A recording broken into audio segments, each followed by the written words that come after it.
Beneath a ceiling of white roses and crystal chandeliers, CEO Adelaide Pierce lifted her veil as her groom, Damian Cross, placed the ring down and turned his back. He walked away. Cameras exploded. Whispers cut deep. Her knees gave out. A tall man in a simple suit, Liam Carter, a single father working backstage, stepped forward. He shielded her from the storm of flashes and contempt. He didn't promise rescue. He offered presence. The wedding ended. Another story began. Why would an ordinary man dare stand beside a powerful CEO in the midst of public shame, and what turned that small act into the turning point of both their lives? Adelaide Pierce had built her empire on control. At 34, she ran Pierce Atelier, a luxury fashion house with boutiques in 9 countries and revenue that made shareholders smile in their sleep. Her blonde hair fell in calculated waves. Her posture was perfect. Her calendar was color-coded down to the minute. She didn't do chaos. She didn't do weakness. And she certainly didn't do failure. But today, under the eyes of New York's elite and a live media feed, she had been left at the altar. The Grand Royal Ballroom had been a vision. White roses cascaded from the ceiling. Orchids lined the aisle. The string quartet played Bach, each note precise and elegant. Adelaide's dress was custom Vera Wang hand-beaded over 6 months. The guest list read like a Fortune 500 directory. This wasn't just a wedding. It was a merger, a strategic alliance. Damian Cross owned a distribution network that stretched across Europe. This marriage was supposed to lock in expansion, secure partnerships, silence the board members who whispered that Adelaide was too young, too female, too emotional to lead a global brand. She'd planned every detail, except the part where the groom disappeared. Damian Cross was 40 years old, silver at the temples, eyes the color of winter fog. He spoke 3 languages fluently and negotiated deals over single malt whiskey in private clubs where membership cost more than most people's houses. He looked perfect in his gray Tom Ford suit. He smiled at the right moments. But behind that polished exterior lived a man who saw people as assets, relationships as leverage, and loyalty as a commodity to be traded. Liam Carter didn't move in those circles. He was a mechanical engineer who used to work in aerospace designing fail-safe systems for aircraft. But 3 years ago, his wife got sick. Cancer, aggressive and unforgiving. Liam took a leave of absence, then resigned outright. He became a full-time caregiver, learning to cook soft foods, schedule treatments, hold her hand through the pain. When she died, he was left with a 7-year-old daughter, a mortgage, and a career he couldn't afford to return to. Aerospace required travel, long hours, total focus. So he pivoted. He took contract work in event logistics, using his engineering skills to design lighting rigs, coordinate equipment, troubleshoot technical failures. It paid the bills. It let him pick Lily up from school. It wasn't glamorous, but it was honest. Lily Carter had her mother's dark curls and her father's quiet strength. At 7 years old, she already understood loss in a way most adults never would. She was polite, perceptive, and kind in the specific way children are when they've learned that kindness costs nothing and means everything. She carried a small sketchbook everywhere filled with crayon drawings of houses with families inside, smoke curling from chimneys, stars overhead. The wedding was supposed to start at 4. By 3:30, the ballroom buzzed with anticipation. Photographers jostled for position. Television crews adjusted their angles. Adelaide stood in the bridal suite, her heart hammering beneath the tight bodice of her gown. An anonymous text had arrived that morning. Simple, chilling. Don't marry him. No name. No explanation. She'd deleted it, told herself it was a prank, some jealous rival trying to rattle her. But her hands shook as she held the bouquet. Downstairs, Liam was in the tech booth monitoring the lighting board. One of the junior crew members muttered something about the media feed acting strange, packets dropping, someone trying to tap into the stream. Liam frowned, ran a diagnostic, tightened the firewall. It felt off, but he couldn't pinpoint why. At 4 o'clock, the processional began. Adelaide walked the aisle alone. Her father, Wilfred Pierce, had wanted to escort her, but she'd refused. She didn't need his approval. She didn't need anyone's approval. That's what she told herself. Damian waited at the altar, his expression unreadable. The officiant began the ceremony. The words blurred together a liturgy of commitment Adelaide had rehearsed 100 times. Then came the vows. Damian's phone buzzed in his pocket. He glanced down. His face changed. The color drained. The mask cracked. The officiant asked, "Do you take this woman to be your lawfully wedded wife?" Damian picked up the wedding band from the cushion. He looked at it, looked at Adelaide, set it down, and walked away. The ballroom erupted. Gasps, shouts, camera shutters firing like machine guns. Adelaide stood frozen, her bouquet slipping from her fingers, petals scattering across white carpet. The room spun. Her vision narrowed. This wasn't happening. This couldn't be happening. That's when Liam moved. He wasn't thinking about protocol or job security or what anyone would say.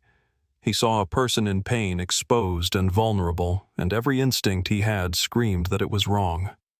He grabbed the nearest lighting panel, a 6-foot freestanding LED rig, and positioned it between Adelaide and the main camera line. He radioed his team. "Kill the key lights. Now." The stage went dim. He stepped onto the platform, offered Adelaide his arm, and guided her through the side exit into the service corridor. Adelaide's legs barely held her. The walls seemed to close in. Her breath came in short, shallow gasps. Liam led her to a small dressing room, closed the door, turned on a single lamp. "Why did you help me?"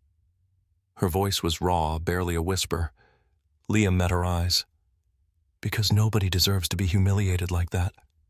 She wanted to argue, to say she didn't need help, that she could handle this herself, but the words wouldn't come.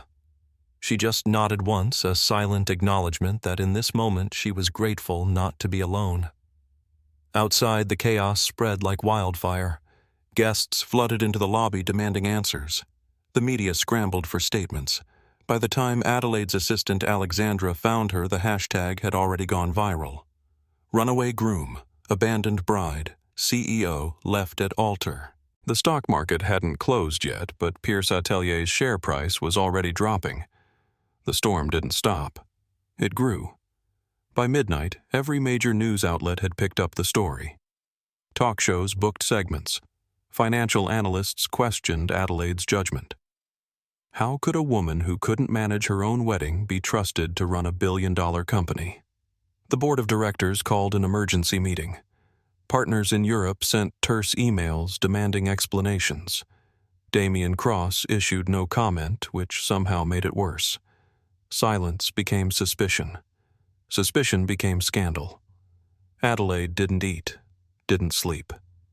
She sat in her penthouse apartment, staring at her phone as the notifications piled up, each one a tiny knife. Her father called. She didn't answer. Wilfred Pierce had built the company from nothing, a self-made man who believed perfection was the only acceptable standard. He'd raised Adelaide the same way. No mistakes, no excuses, no second place. She could hear his voice in her head, cold and disappointed. "You've embarrassed us." On the third day, Alexandra found the man who had shielded Adelaide. Liam Carter, single father, contract worker, no social media presence, no public profile, just a name on the crew manifest and a Brooklyn address. Adelaide wanted to thank him, properly. She sent Alexandra with an envelope. Cash. Generous. Professional. Liam handed it back unopened. "Tell her if she needs someone to block cameras again, I'll do it. No charge." They met at a small coffee shop in Park Slope, the kind of place with mismatched furniture and local art on the walls. Adelaide wore sunglasses and a plain coat, trying to be invisible. It didn't work. People stared. A few took pictures. Liam arrived 10 minutes early, already seated in the back corner, a cup of black coffee in front of him. "Thank you for meeting me," Adelaide said, sliding into the chair across from him. "No problem." His voice was calm, steady, the kind of voice that didn't demand attention but somehow commanded it anyway. "I wanted to thank you for what you did." "You already did." "I wanted to do it in person." Liam nodded. There was a pause, comfortable and quiet. Then the door chimed and Lily walked in, backpack bouncing on her shoulders. She spotted her dad and ran over, then stopped when she saw Adelaide suddenly shy. "Lily, this is Miss Pierce," Liam said. "She's the one from the big event I worked last week." Lily studied Adelaide for a moment, then reached into her backpack and pulled out a small cupcake in a clear wrapper, the kind they give out at school celebrations. She set it on the table in front of Adelaide. "My teacher says when something bad happens, you get to make a wish and try again," Lily said solemnly. "So you can have my cupcake and wish again." Adelaide felt something crack inside her chest, something that had been holding too tight for too long. She smiled a real smile the first in days. "Thank you, Lily. That's very kind." Lily grinned satisfied and went to order hot chocolate. Liam leaned back watching Adelaide. "She's got a big heart, bigger than mine sometimes. She's lucky to have you. I'm the lucky one." They talked for an hour. Liam didn't ask about the wedding, didn't pry. He talked about Lily's school play, about the challenge of balancing work and parenting, about the small moments that made life worth living. Adelaide found herself relaxing, laughing, even forgetting for a moment that her life was falling apart. As they stood to leave, Liam's phone buzzed. He glanced at it, frowned. "That's weird." "What?" "You've got a spam filter on your email, right?" "Of course." "There's been a spike in phishing attempts targeting Pierce Atelier addresses. I monitor security alerts for a few of the venues I work with. Just saw the pattern." Adelaide's stomach tightened. "What kind of attempts?" "Credential harvesting. Someone's trying to get into your systems." "Can you tell who?" "Not yet, but I can try." That night, an anonymous account posted documents online. Financial records allegedly from Pierce Atelier showing irregularities, offshore accounts, unexplained transfers. The documents were fake, sophisticated forgeries, but convincing enough to trigger investigations. The board called Adelaide in. Lawyers were summoned. Auditors demanded access. The company's reputation, already bruised, began to hemorrhage. Damian Cross went on television. Calm, composed, regretful. He claimed he'd discovered evidence of financial misconduct just hours before the wedding. He couldn't in good conscience proceed. He wished Adelaide well, but integrity came first. The interviewer nodded sympathetically. The audience bought it. Damian walked away looking like a hero. Adelaide watched the interview alone in her office. She wanted to scream, to throw something, to fight back. But she was drowning and the water kept rising. Liam called her the next morning. "I found something." They met in a conference room Adelaide rented under a false name, away from the office, away from prying eyes. Liam spread printouts across the table. Metadata, server logs, IP addresses. "The emails weren't sent from inside your company," Liam said. "They came from a server farm in Eastern Europe rented through a shell corporation, but the payment trail leads back to a PR firm called Vanessa & Company. I've never heard of them. They specialize in reputation management, or destruction depending on who's paying. 3 months ago, they received a wire transfer from an account linked to one of Damian Cross's investment funds." Adelaide stared at the documents, her mind racing. "He planned this." "Looks that way." "Why?" Liam hesitated. "I did some digging into Cross's business model. He doesn't build companies. He acquires them usually when they're vulnerable, drops the stock price, buys in cheap takes, control strips, assets. If he could tank Pierce Atelier's value and your credibility at the same time, he could buy a controlling stake for a fraction of what it's worth. He was going to marry me and destroy me. Maybe. Or maybe he was going to marry you, wait a year, then destroy you. Either way, you were the target." Adelaide felt cold. She'd trusted Damian, planned a future with him, And he'd been setting her up the entire time. "The board is meeting next week," she said quietly.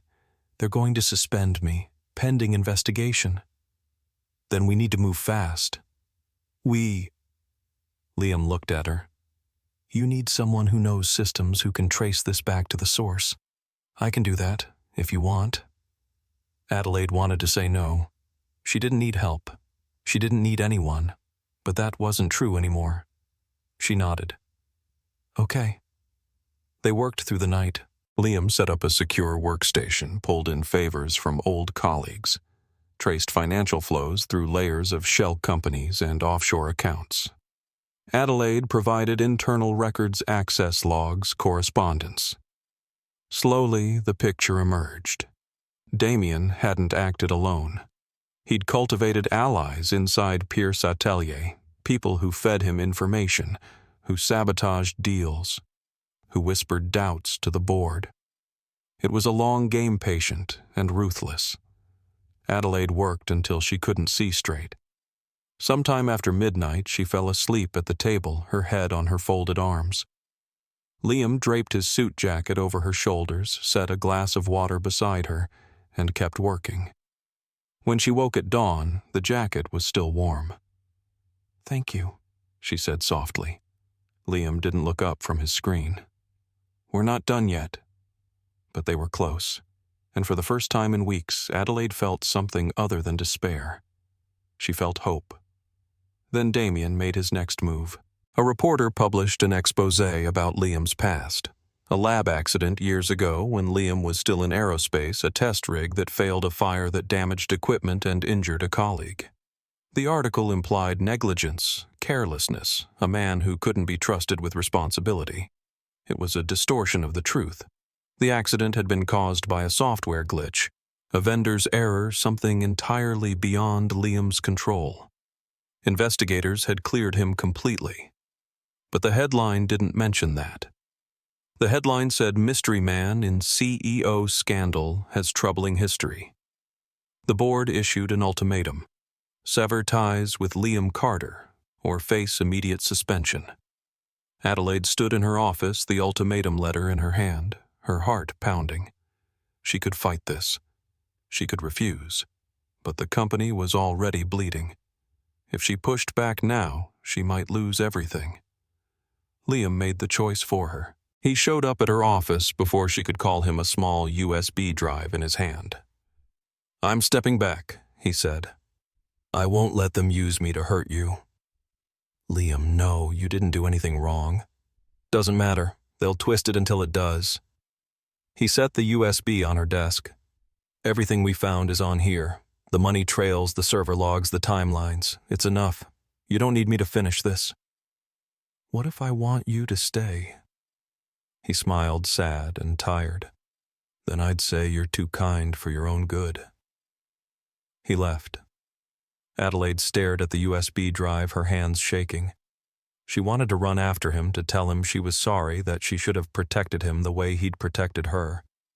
But she didn't. She watched him go and hated herself for it. That night alone in her apartment, she plugged in the drive. The files were meticulously organized, every transaction documented, every connection mapped. And at the end, a voice memo. Liam's voice, quiet and steady. "Adelaide, if you're hearing this, it means I had to step away. I'm sorry. I wanted to see this through with you. But here's what you need to know. The lab accident they're using against me. It wasn't my fault. It was caused by corrupted code in the control software delivered by a third-party contractor. I've got the investigation report, the exoneration letter. Everything. But more than that, I traced the contractor. Same shell network that's been attacking you. Whoever is behind this has been targeting me for years, waiting for a moment to use it. That's not coincidence. That's planning." There was a pause, the sound of him taking a breath. "When you trusted me, even though you didn't know me, it meant something. I don't want you to fall because you tried to protect me. So finish this. Win. And if when it's over you still want to talk, I'll be at the Brooklyn address on file. Lily and I aren't going anywhere." Adelaide listened to the memo 3 times. Then she wiped her eyes, opened her laptop, and got to work. She hired a forensic auditing firm, one with no ties to the board, no conflicts of interest. She brought in Bridget Lawson, a lawyer known for taking on corporate malfeasance, and Archie Chen, a cybersecurity expert who'd helped bring down insider trading rings. Together, they tore through the evidence Liam had compiled, validating every piece, building a case that could stand up in court. The money trail was damning. Vanessa and company had received over $2 million from accounts linked to Damian Cross.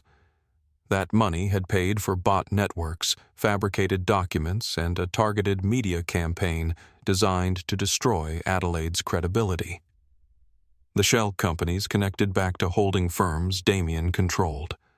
The timestamps matched perfectly. 3 months before the wedding, the payments began. 1 week before the ceremony, they intensified. The day of the wedding, someone had tried to hack the media feed to broadcast altered footage. Liam had stopped it unknowingly when he tightened the firewall.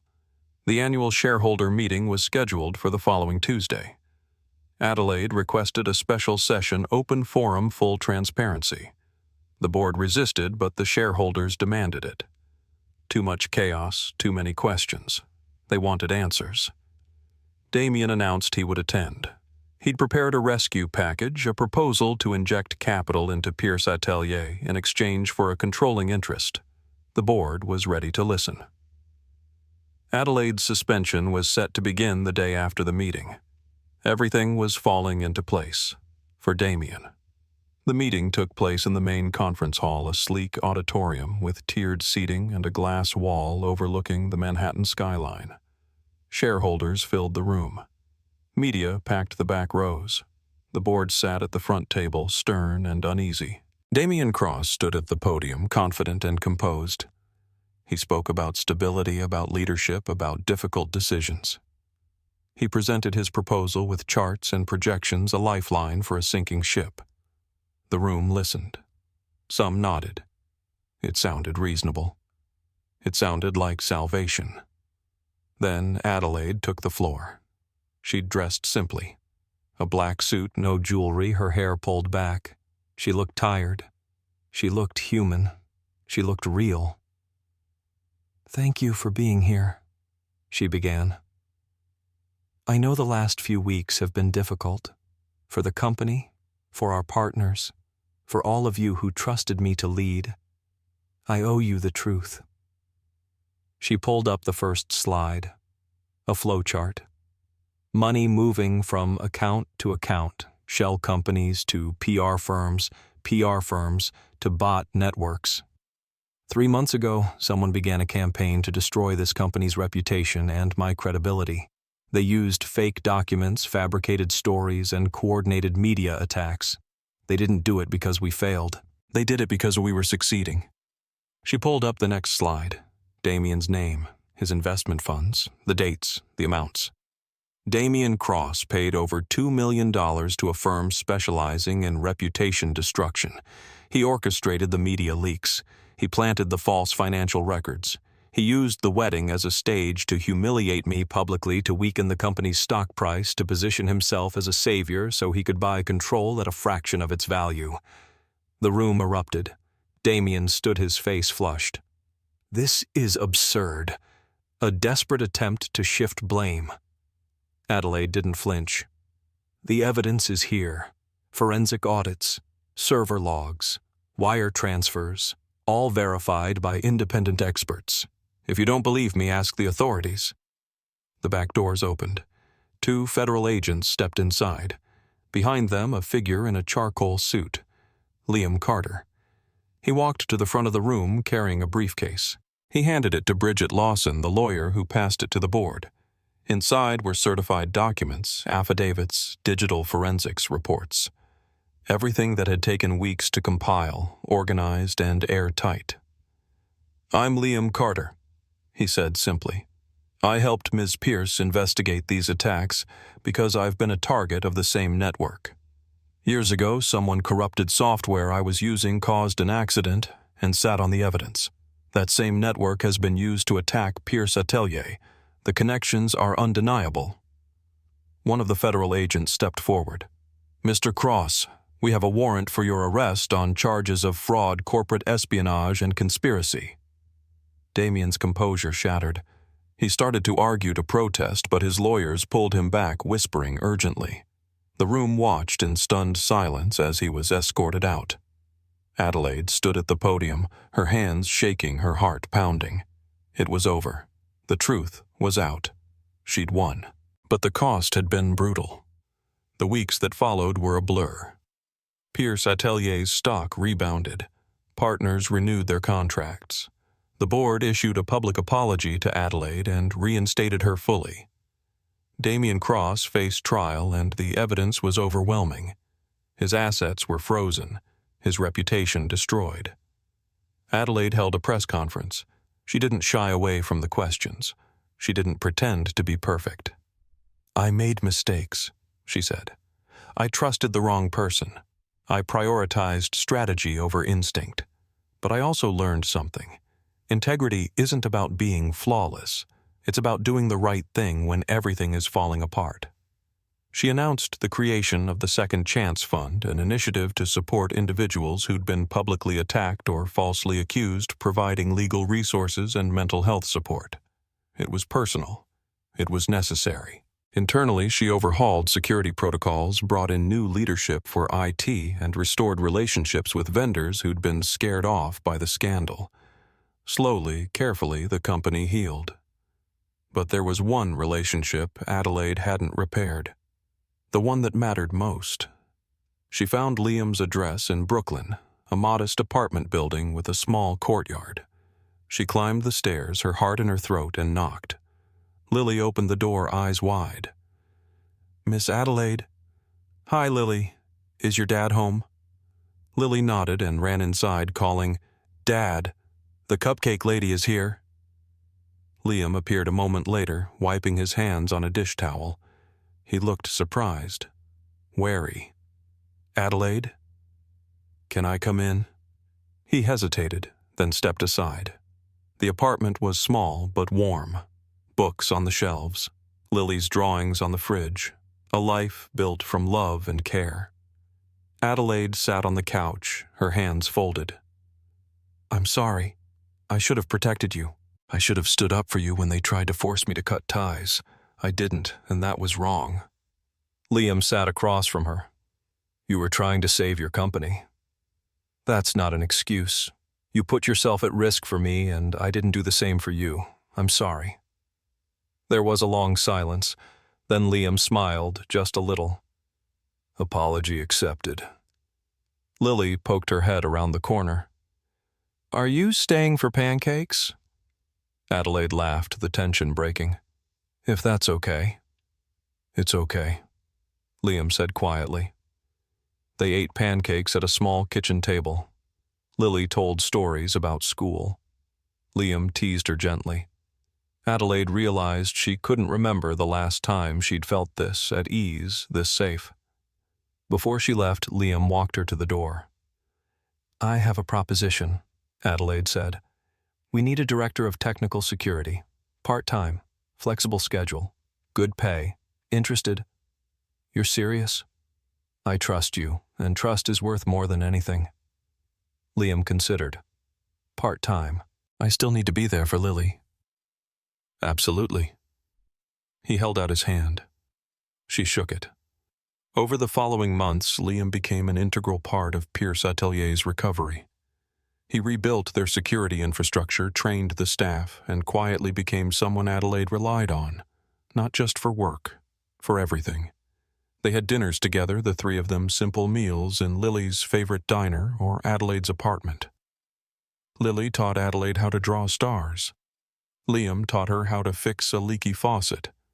Adelaide taught them both about fashion history and how to read a balance sheet. It wasn't romance. Not yet. It was something deeper. It was family forming piece by piece, built on trust and time. The board suggested hosting a gala to celebrate the company's recovery. Adelaide agreed, but with one condition: no ballrooms, no grand hotels. She wanted something small, intimate, real. They held it in Liam's backyard, a tiny patch of green behind the apartment building. String lights overhead, a wooden table, close friends.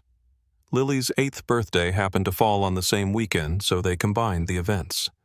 Cake and champagne, laughter and music. As the sun set and the lights glowed warm against the evening sky, Adelaide stood up. Her hands were shaking again, but this time it wasn't fear. It was something else entirely. She walked to where Liam was standing talking with one of Lily's teachers. He looked up surprised. Adelaide knelt. She opened a small box. Inside was a simple band, no diamonds, just brushed platinum. "The last time I stood in front of a crowd, I waited for someone to choose me," Adelaide said. Her voice was steady, clear. "Today I'm choosing. Liam Carter, will you marry me?" The backyard went silent. Liam stared at her, his eyes wide, his mouth opening but no words coming out. Lily broke the silence with a shriek. "Finally? Say yes, Dad." Liam laughed, a sound full of joy and disbelief. He pulled Adelaide to her feet, took the ring, slid it onto his finger. "Yes." They kissed, and the backyard erupted in applause. Lily threw her arms around both of them, and Adelaide felt something she hadn't felt in years. She felt whole. There was no couture gown this time, no cathedral ceilings. Just a simple dress, Liam's jacket draped over her shoulders, and a circle of people who mattered. The media called it a modern fairy tale. Adelaide called it something better. She called it real. A week later, a letter arrived. Heavy paper, elegant script from Adelaide Pierce. "I'd like to talk," it said, "if you're willing." Adelaide met her father at a quiet restaurant, the kind of place where people spoke in low voices and respected privacy. Wilfred was older than she remembered, grayer, his shoulders slightly stooped.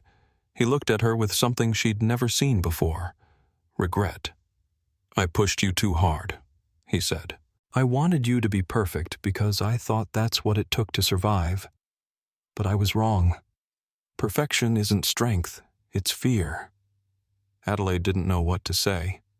She'd spent so long angry at him, afraid of him, trying to prove herself to him. But sitting there, she realized she didn't need his approval anymore. She'd found something better. She'd found herself. "I forgive you," she said. "But things are different now. I lead the company my way, with heart, with honesty, with people I trust." Wilfred nodded. "I wouldn't expect anything less." They talked for an hour. It wasn't perfect. It wasn't a magical reconciliation. But it was a start. Months later, Adelaide, Liam, and Lily stood in the backyard again. This time, they planted a tree. An olive tree, small but strong, its roots reaching down into the earth. "Why an olive tree?" Lily asked. "Because it's resilient," Adelaide said. "It survives. It grows. And it symbolizes peace." Lily smiled. "I like that." They stood together, hands linked, as the sun set behind the buildings. The tree would take years to mature. But they had time. They had each other. The press called it a comeback story, a tale of justice and redemption. But for Adelaide, it was simpler than that. It was about learning that strength isn't about being unbreakable. It's about knowing when to let someone stand beside you. It's about choosing love, not because it's easy, but because it's true. And as the three of them walked back inside, laughter trailing behind them, Adelaide knew she'd finally found what she'd been searching for all along. Not perfection, not power, just home.